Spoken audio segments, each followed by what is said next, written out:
Amis téléspectateurs de Congo Culture Télévision, bonjour ou bonsoir selon l'heure à laquelle vous nous suivez. Et nous sommes là dans le cadre de l'émission Découverte.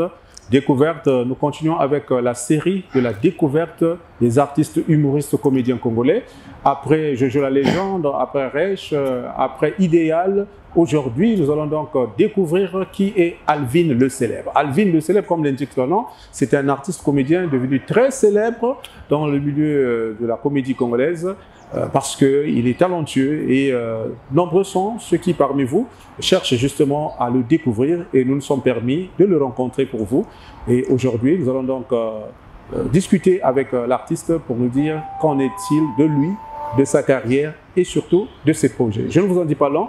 Avec moi sur ce plateau, Alvin le célèbre dans le cadre de l'émission Découverte. Alvin, bonjour. Bonjour Benka. Alors, on dit de vous que vous êtes célèbre. Et cette célébrité, vous le tenez de quoi déjà? Bon, depuis le mois de février que j'en ai commencé à la télé avec Juste Parfait. Et ma première scène, j'en ai joué le 21 mars, le 21 juin. À l'occasion de la fête de la musique. Voilà. Au Centre culturel Zola. Et Congo Culture, justement, était de la partie. Et nous avons vraiment apprécié. Alors, dites-nous, Alvin le célèbre, ça c'est votre nom de scène. Ah oui. À l'état civil, comment est-ce qu'on vous appelle? À l'état civil, on m'appelle Alvin Dingaza. Ah, ok. Et d'où vous est venu le goût de la comédie, du théâtre, de l'humour? Est-ce que depuis tout petit, vous l'avez déjà ou bien il y a eu un événement qui vous a boosté? Bon, l'humour, ça m'est arrivé, en fait, c'est depuis petit. Depuis que je suis petit, j'ai toujours voulu de l'humour. Je faisais toujours des trucs. Je me souviens une fois quand j'avais 5 ans, on était partis en vacances chez mon grand-père avec maman et mes soeurs. Mon grand-père, c'était un chef de quartier. Un chef de quartier, dans la parcelle, il y avait un puits d'eau. Et j'étais un peu curieux de savoir qu'est-ce qui se passait dans le puits. Je voyais des gens, ils prenaient un truc, il vient, il prend, je me dis, qu'est-ce qui se passe? Il ressort de l'eau. Je me dis, qu'est-ce qui se passe? Et quand je vais m'approcher, on me disait toujours, arrête, tu peux pas arriver là-bas. Je me dis, mais pourquoi ils veulent pas que je puisse arriver là-bas? Et un jour, il y avait mes soeurs qui s'amusaient. Et moi, je me suis dit, bon, comme mes soeurs sont là-bas, pourquoi pas aller vérifier? Et quand je suis arrivé, je suis monté, il y avait un tonneau. Quand je suis monté en haut, je vois à l'intérieur, c'était un peu de 22 mètres. Et quand j'aperçois en bas là-bas, en fait, je me vois en fait. Il y a le reflet. Il y a le reflet qui me reflète, je me dis, c'est moi ça que je vois là. Pourquoi pas? En fait, quand je salue, il me salue. Et c'est là où je me dis, bon, pourquoi pas aller voir un peu celui que je vois là. Et je suis parti. Et en partant, c'est ma mère, au lieu que ma mère vienne pour me secourir, non, elle s'en prend à mon grand-père. Et prend mon grand-père, il dit, non, c'est mon fils, il meurt là-bas, toi aussi, tu meurs. Et moi, là où j'étais là-bas, je me suis assis sur un caillou, je voyais des gens en haut.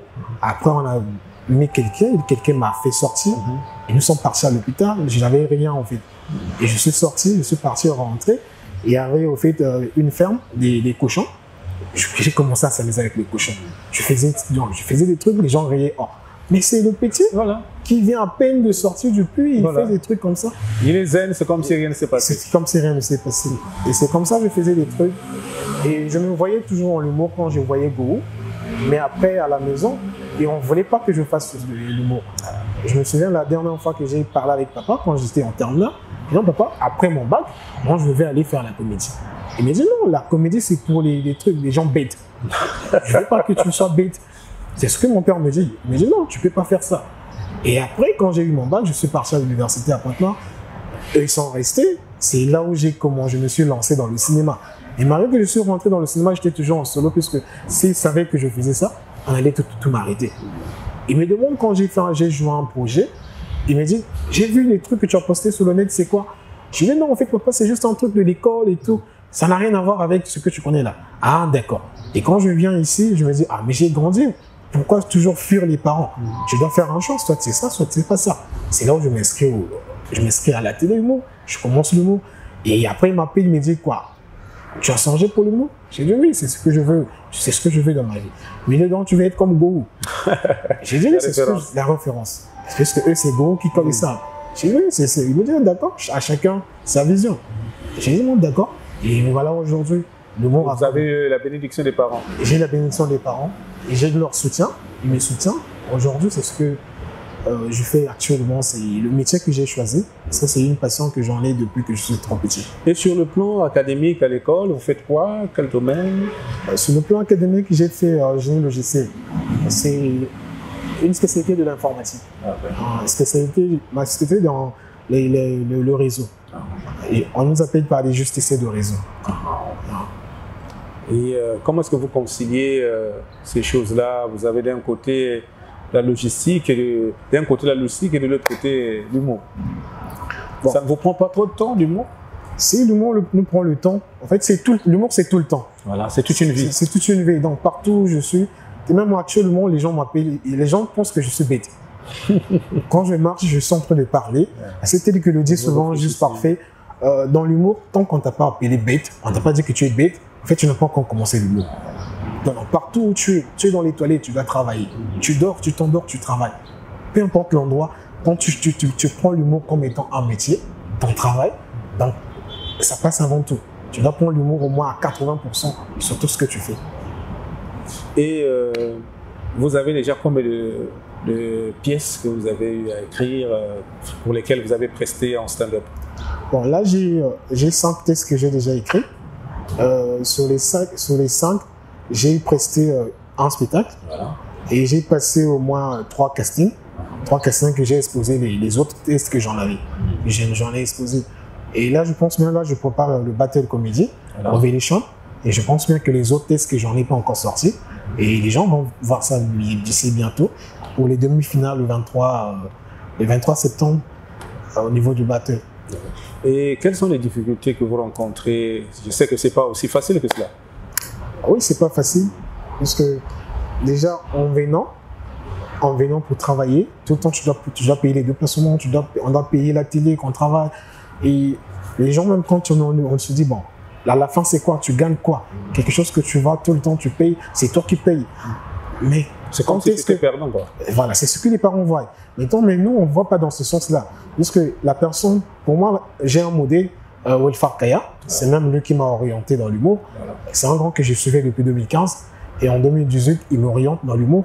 Il me dit, petit, le chemin suivre, c'est ça, c'est ça, c'est ça. Une fois que tu suis le chemin, tu vas arriver au bout. Et quand je vois Welfare aujourd'hui, j'ai même vu récemment, il avait demandé, je cherche quelqu'un qui disait que l'humour ne paye pas. Il est où? Ah oui, parce qu'aujourd'hui, c'est vraiment le symbole de la réussite. Voilà. Et si Welfare a réussi aujourd'hui, je vois juste. Voilà. Et juste a réussi, mais pourquoi pas moi? Les Fortunés Bateza qui sont là depuis longtemps. Depuis longtemps. On les suit souvent. On les suit depuis longtemps. Je suis Fortuné quand j'étais encore très petit. Voilà. Et aujourd'hui, c'est eux, ils ont reçu. Pourquoi pas moi aussi, je puisse réussir?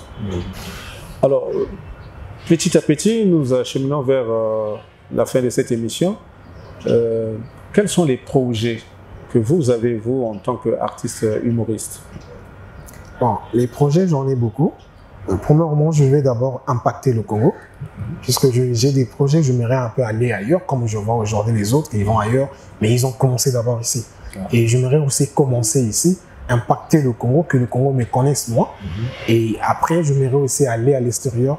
Mais entre-temps, j'ai des projets, je vais aussi être aussi un encadreur.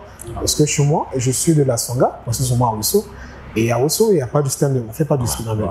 Et j'ai des projets pour Ousso, j'aimerais, une fois que j'ai impacté le Congo, je suis quelqu'un et je veux aussi aller en tant qu'encadreur, encadrer ceux que moi j'ai suivi une formation et je veux aussi donner quelque chose que j'ai eu. Parce qu'il y a du talent là-bas aussi. Il y a du talent là-bas aussi. Il y a beaucoup de talent, mais il y a un problème, il n'y a pas l'accompagnement, il n'y a pas là où les gens peuvent venir pour faire quelque chose. Mais il y a beaucoup de talent que j'ai vu là-bas. Mais ça manque juste un peu de l'encadrement et montrer un peu comment ça se passe. Parce que là-bas, eux, ils font plus, c'est du théâtre. Du théâtre, voilà.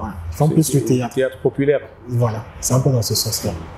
Alors, Alvin, aujourd'hui, Congo Culture a mis en place un projet, c'est l'émission Découverte. Et cette émission est là pour révéler les talents, pour mettre à la disposition du public tout ce que nous avons de valeureux, les jeunes talents qui vont éclore certainement demain pour faire la fierté du Congo. Vous en faites partie. Alors, qu'est-ce que vous pensez de cette chaîne Congo Culture qui est venue à votre rencontre? Et s'il faut clôturer cette émission par un mot, c'est sur lequel? Bon, premièrement, je remercie d'abord Congo Culture pour cette initiative. C'est une opportunité pour nous, en tant que jeunes artistes, d'être aussi connus par d'autres, puisqu'il y a d'autres personnes qui ne nous connaissent pas, Et grâce à cette opportunité, ça fait de nous quelqu'un. Et ça fait aussi valoriser la culture dans la vie humoristique.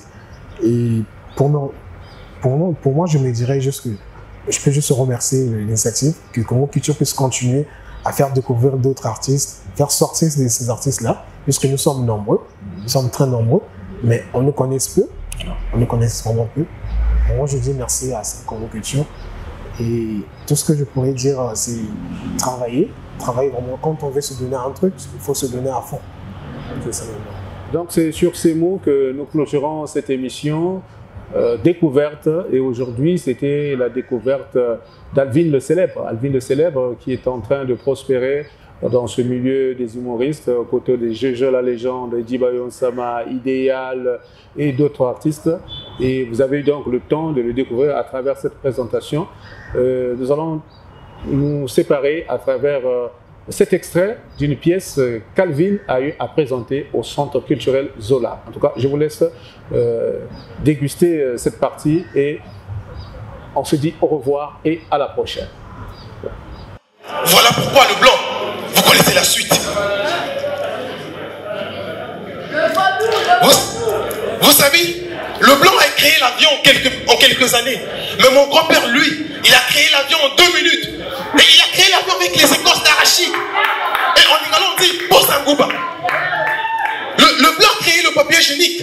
Mais mon grand-père, lui, il a créé mieux. Un système dont tu chies après, à la fin, tu fais un truc, tu vas dans la rivière, tu descends, tu fais un truc.